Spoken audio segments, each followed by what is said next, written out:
Social मीडियाने किती दाखवावं आणि किती खोटं बोलावं याच्याही काही मर्यादा पाळल्या पाहिजेत. उचलली जीभ आणि लावली टाळाला, अशा प्रकारे सध्या माध्यमातून बातम्या पेरल्या जात आहेत. बरं, जनसामान्य व्यक्ती आणि अजित पवारांचा चाहता वर्ग यांना अजूनही वाटतं की अजितदादा जिवंत आहेत, त्यांना कोठेतरी लपून ठेवलं आहे. पण जे सत्य असतं ते कधीही लपत नाही. बरं, एवढे सारे खुलासे होत आहेत, एवढे सारे आरोप होत आहेत, मग अजित पवार हे जर जिवंत असतील तर ते लपून राहणारं व्यक्तिमत्व आहे का? फक्त केवळ TRP वाढावी यासाठी चाललेला हा काटटोप आहे? प्रश्न तर अनेक आहेत, मात्र त्याची उत्तरं मिळणं कठीण आहे. जेव्हा राजकारणातील व्यक्तीचा मृत्यू होतो त्यावेळी असे अनेक प्रश्न उपस्थित होत असतात. ज्या दिवशी घटना घडली होती त्या दिवशी नेमकं काय झालं होतं? तर त्या ठिकाणी प्रत्यक्षात असणारे लोक म्हणाले की विमान याने 2 घिरट्या मारल्या आणि विमान खाली कोसळलं. बरं, त्यामध्ये ज्या पद्धतीनं अजित पवारासह इतर 5 जण होते.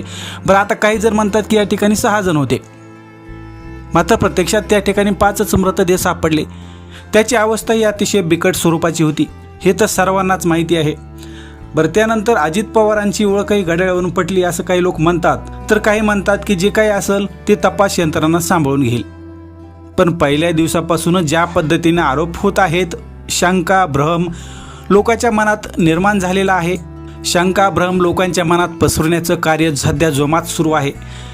ते कुठेतरी थांबलं पाहिजे. आता 2 दिवसात शरद पवार, राष्ट्रवादी पक्षाचे आमदार रोहित पवार यांनी अनेक खुलासे केले आहेत. आता त्यामध्ये त्यांनी ज्या पद्धतीने सांगितलं की हे खरं आहे, कारण विमान कंपनीने पहिल्या दिवसापासून सर्वांच्या मनात एक प्रकारे संभ्रम निर्माण केलेला आहे. मुंबई आणि दिल्लीत पत्रकार परिषद घेतली त्यावेळेस रोहित पवार यांनी सांगितलं की ज्या पद्धतीने सुरक्षा यंत्रणांचेही डोळे विस्पारले आहेत. अपघात होण्यापूर्वीची त्या शेवटच्या काही मिनिटात नेमकं काय घडलं होतं? विमानाचा ट्रान्सपॉन्डर जो विमानाचं लोकेशन सांगतो तो नेमका त्याच वेळी बंद कसं काय झाला? बरं, सर्वात महत्त्वाचं म्हणजे पायलटने कोणताही डिस्ट्रेस कॉल का केला नाही? विमानात काही बिघाड झाला असेल तर पायलट रेडिओवर मेडे मेडे असं ओरडतो, पण इथे फक्त शांतता होती.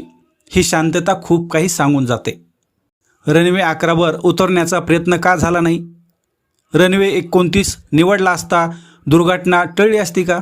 DGCAच्या मार्गदर्शक तत्वानुसार 5000 मीटर दृश्य मान्यता आवश्यक असताना मग बारामतीमध्ये त्या दिवशी 3000 मीटर लँडिंग वापरण्यात का आली?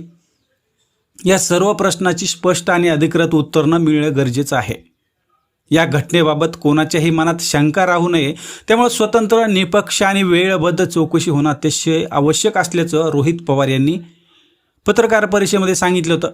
बरं, सत्य बाहेर येणं हीच खरी दादांना श्रद्धांजली ठरेल असंही त्यांनी त्या ठिकाणी नमूद केलं होतं. दुर्घटनेतील सर्वात महत्त्वाचा मुद्दा म्हणजे दोन्ही पायलटांची शेवटच्या क्षणी झालेली अदलाबदल. मूळ नियुक्त पायलटला हटवून दुसऱ्या पायलटाची नेमणूक का करण्यात आली याबाबत स्पष्टता हवी आहे.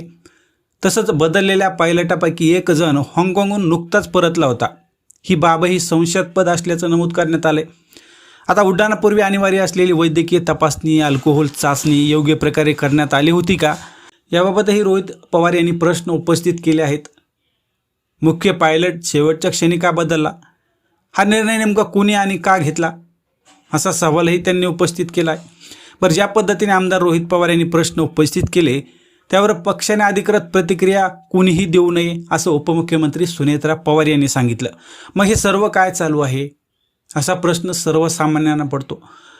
बरं, ज्या पद्धतीने सुरुवातीला अमोल मिटकरी यांनी आदळआपट करून हा सर्व प्रकार घातपाताचा असल्याचा संशय, शंका घेतली होती, त्यांचा आवाज बंद झाल्यानंतर आता रोहित पवार यांनी शंका घ्यायला सुरुवात केली. त्यावर आता मुख्यमंत्री देवेंद्र फडणवीस यांनी एका वाक्यात उत्तर दिलं. त्यांनी सांगितलं की पहिल्यांदा जर अजित पवार हे तर आपल्या महाराष्ट्राचं लाडकं आणि वरिष्ठ नेतृत्व होतं, त्यामुळे त्यांच्या अपघाताची पूर्ण सखोल आणि नीट चौकशी झाली पाहिजे.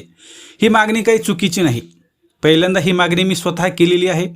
आपल्याला कल्पना असेल तर मी केंद्र सरकारला कल्पना देऊन या अपघाताची योग्य प्रकारे चौकशी करावी असं देखील सांगितलं होतं. त्यावर केंद्रीय नागरी उड्डाण मंत्र्यांनी चौकशी समिती गठीत करून त्या संदर्भात एक पत्रही पाठवलं आहे. सध्या चौकशी सुरू आहे. मुळात मला एक गोष्ट अशी वाटते की या संदर्भात जी काही चौकशी सुरू आहे ती पूर्ण न होता आपण जर वेगवेगळे तर्क वितर्क लावले तर त्या संदर्भात लोकांच्या मनात संभ्रम निर्माण होतो.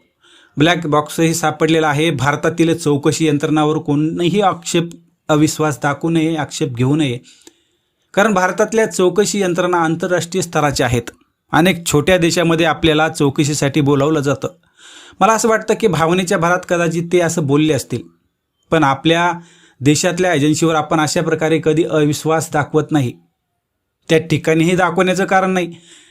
आपल्या सर्वांचे ते लाडके होते. आपल्या सर्वांनाच असं वाटतंय की त्यांच्या अपघाताचं सत्य समोर आलं पाहिजे. ते सत्य निश्चितपणे बाहेर येईल, हा मला विश्वास आहे, असं देवेंद्र फडणवीस यांनी सांगितलं. आता मित्रांनो, ज्या पद्धतीनं सर्व काही राजकारण केलं जातंय, अशा शंका प्रत्येकाच्या मनात निर्माण होत आहेत. सोशल मीडियावर वेगवेगळे मुद्दे मांडून ट्रोल केलं जात आहे. मग एवढं सारं होत असताना अजित पवार पुढे का येत नाहीत?